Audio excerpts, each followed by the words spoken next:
Question पूछता है कि अर्थिंग का जो ये वाला पिन होता है ये मोटा और सबसे लंबा क्यों बनाया जाता है। तो देखिए, तो ये ऊपर वाला जो होता है अर्थिंग होता है। अब बताइए, अगर ये जो है इस पे लीकेज है, करंट का मान लीजिए यहाँ पे लीकेज है, और अब हम इसको अर्थिंग से जोड़े हैं, तो अब इस ससुरी नहीं जाएगी, बच जाएगी। देखिए कैसे, इस पे लीकेज है तो जो मेन करंट आया फेज से और लौट जाएगा न्यूट्रल से, लीकेज करंट को पकड़ लेगा ये आपका अर्थिंग वायर, क्योंकि इसका प्रतिरोध कम है इसलिए करंट इधर से जाएगा। इस आदमी का प्रतिरोध ज्यादा होता है इसलिए इधर से नहीं जाएगा।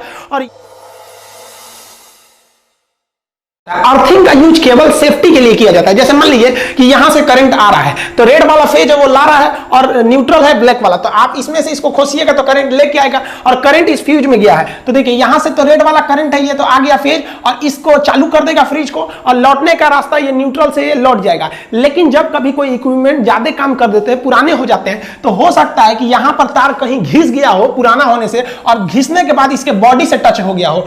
अगर इसके बॉडी से टच हो गया है तो देखिए ये आ रहा है तो फेज और लौटने के लिए न्यूट्रल भी है, लेकिन कुछ यहां लीकेज करंट भी है। सब लीकेज करंट होने की वजह से ये जो फ्रिज है ये एक तरह का आपका फेज बन गया है। अभी देखिए ससुरी जा रही है खोलने के लिए, और जैसे खोलेगी तो ये जो है इसके पे क्या चलाएगा, करंट आ जाएगा, आई उधी आ जाएगी। इसका जमीन पे पैर टच है, जूता पहनी है, ये उतार देते हैं जूता, इसका जूता उतार दिए। अब ये नीचे है, इसका तो संपर्क हो गया नीचे से, अब यहां से जो करंट आया था वो न्यूट्रल में तो चला गया, लेकिन लीकेज करंट जो था इस फ्रिज के रास्ते से इस ससुरी की बॉडी में चला आया और इसका पैर नीचे था, इसलिए इसको जाने का भी रास्ता मिल गया, इसको मारेगा यूधी आ जाएगी। तो इस लीकेज करंट से बचने के लिए हम चाहते हैं कि जिस तरह से फेज को लौटने के लिए एक न्यूट्रल था, उसी तरह लीकेज करंट को लौटने के लिए भी कोई ना कोई रास्ता होना चाहिए। तो लीकेज करंट को लौटने के लिए जो रास्ता होता है उसे हम कहते हैं अर्थिंग। जैसे मान लीजिए कि इसी फ्रिज से यहां एक वायर को ले आके जमीन में ऐसे कर देते तो वो क्या हो जाता है, अर्थिंग हो जाता है। अर्थिंग का साइन ऐसे ही बनाया जाता है, बड़ा से छोटा करते हुए जाया जाता है, अर्थिंग करंट। अब इससे क्या होगा, जो फेज आया था वो न्यूट्रल से चला गया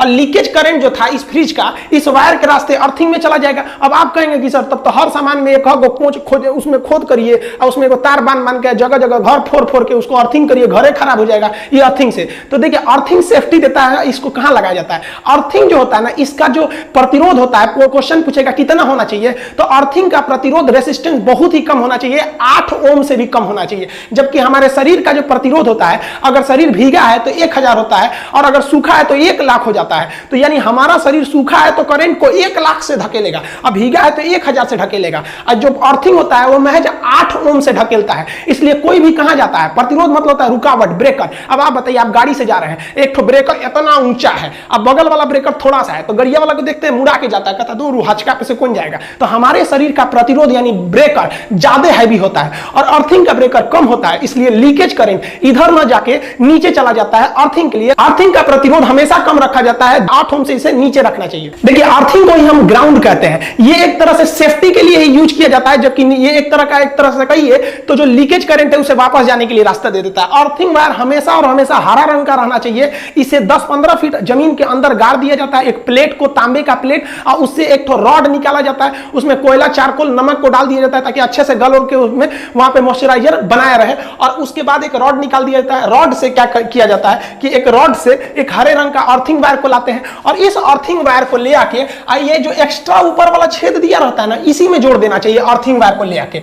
इससे क्या फायदा होगा, देखिए मान लीजिए ये आपका फ्रिज है, इस फ्रिज से हम सप्लाई ले आ रहे हैं, तो इससे 3 ठो सप्लाई लाना चाहिए। कौन कौन सा, एक हो गया फेज का, एक हो गया न्यूट्रल का और एक हो गया लीकेज करंट के लिए। अब आपसे पूछेगा लीकेज करंट की सप्लाई कहां से दी जानी चाहिए, तो किसी भी लोड यानी जो मशीन है आपका, फ्रिज कूलर जो भी है, उसकी बॉडी से टच कराकर एक आपको अर्थिंग ले आना चाहिए। अब इसको तीनों में जोड़ देना चाहिए, एक जुड़ गया फेज में, एक जुड़ गया न्यूट्रल में। देखिए यहां रेड वाला जो है वो फेज करंट आ रहा है और काला वाला जो है वो है आपका न्यूट्रल। अब मान लीजिए इस पे जो लीकेज करंट है उसको हम हरे रंग के तार से लाएंगे, यहां बोर्ड भी हरा है इसलिए हरा चलेगा नहीं, हम इस पे सफेद कर दे रहे हैं, तो लीकेज करंट को सफेद रंग से ला रहे हैं और यहां ऊपर वाले में जोड़ दे रहे हैं। तो ये ऊपर वाला जो होता है अर्थिंग होता है। अब बताइए अगर ये जो है इस पे लीकेज है, करंट का मान लीजिए यहां पे लीकेज है, अब हम इसको अर्थिंग से जोड़े हैं तो अब इस ससुरी नहीं जाएगी, बच जाएगी। देखिए कैसे, इस पे लीकेज है तो जो मेन करंट आया फेज से और लौट जाएगा न्यूट्रल से, लीकेज करंट को पकड़ लेगा ये आपका अर्थिंग वायर, क्योंकि इसका प्रतिरोध कम है इसलिए करंट इधर से जाएगा, इस आदमी का प्रतिरोध ज्यादा होता है इसलिए इधर से नहीं जाएगा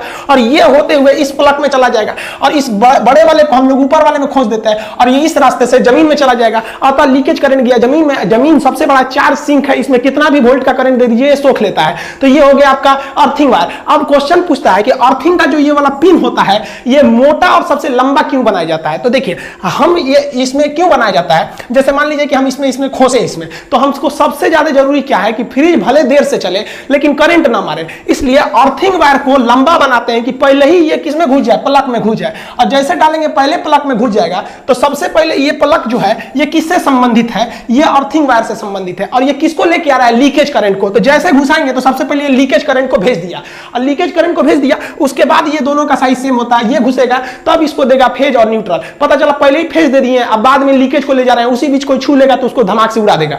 इसे मोटा बनाने का दूसरा एक और रास्ता है कि हमें अर्थिंग करंट का जो रेजिस्टेंस, जो प्रतिरोध है उसको कम रखना है, क्योंकि करंट धड़ाक से चला है, प्रतिरोध कम होने की वजह से प्रतिरोध कम करने के लिए किसी भी वायर को मोटा किया जाता है। तो जानबूझ के इसे मोटा कर दिया जाता है कि इसका प्रतिरोध घट जाए और उधर से लीकेज करंट फटाक से चला। इसमें इसे मोटा करने का एक और रीजन है कि इसको अगर आप मोटा कर देंगे तो अर्थिंग वायर जो है वो कभी भी फेज वाले में नहीं जाएगा और ना ही न्यूट्रल वाले में जाएगा, क्योंकि अर्थिंग का जो रेजिस्टेंस होता है वो बहुत ही कम होता है, उसे फेज और न्यूट्रल में नहीं जाने देना चाहिए। तो ये 3 रीजन है इसको मोटा बनाने का।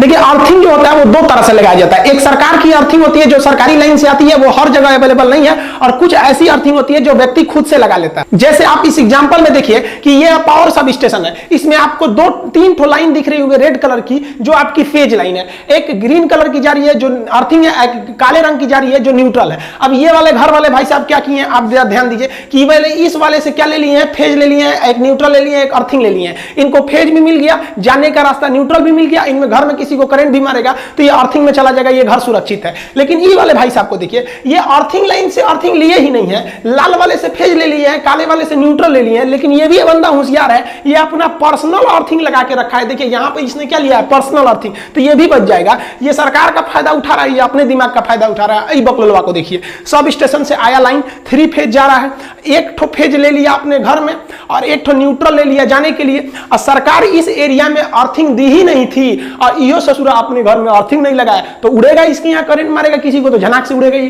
देखिए हमारे यहाँ जो डिस्ट्रीब्यूशन लाइन होते हैं उसमें 3 फेज दिए जाते हैं, यानी ये देखिए 3 लाइन दी जा रही है। ये फेज इसलिए दिए जाते हैं कि सब स्टेशन पे लोड कम पड़े। मान लीजिए किसी मोहल्ले में 300 घर है तो क्या किया जाएगा, हर फेज से 100-100 घर को सप्लाई दे दी जाएगी, तो हर एक फेज पर लोड ज्यादा एकदम सेम रहेगा तो मोहल्ले में बिजली सेम रहेगी। लेकिन क्या किया जाता है ना, कभी कभी लोग किसी घर में ज्यादा लोड है, किसी घर में कम लोड है, किसी मोहल्ला में पता चला 2 फैक्ट्री लग गई तो उसके वाले पर लोड ज्यादा हो जाएगा तो उधर जो वोल्टेज होगा टिमिर टिमिर रहेगा, तो लोग उस फेज से हटा के दूसरे फेज में लगा देते हैं। तो ये ना हो इसलिए हम लोग ज्यादातर फेज को डिस्ट्रीब्यूट कर देते हैं। लेकिन हमारे यहाँ बिहार में यूपी वगैरह में क्या होता है ना, चोरी लोग कर लेते हैं, अक्सर हर जगह लोग थोड़ा बहुत चोरी कर लेते हैं। क्या करते हैं, वो टोक फंसा लेते हैं। देखिएगा ना कोई बोतल वोतल रहेगा तेल उनका तो उसको आधा काट के उसमें तार में फंसा के इस तरह से टोकन फंसा लेंगे लोग और उसमें इसमें डाल देंगे फेज में और एक न्यूट्रल में ले लीजिए, फेज ले लेगा, घर से ही न्यूट्रल अर्थिंग बना सकता है वहां पर। और उससे क्या होता है, तब ये सब स्टेशन पर लोड ज्यादा हो जाता है। पता चला इसने 100-100 घर को डिस्ट्रीब्यूट किया था और किसी एक फेज में 50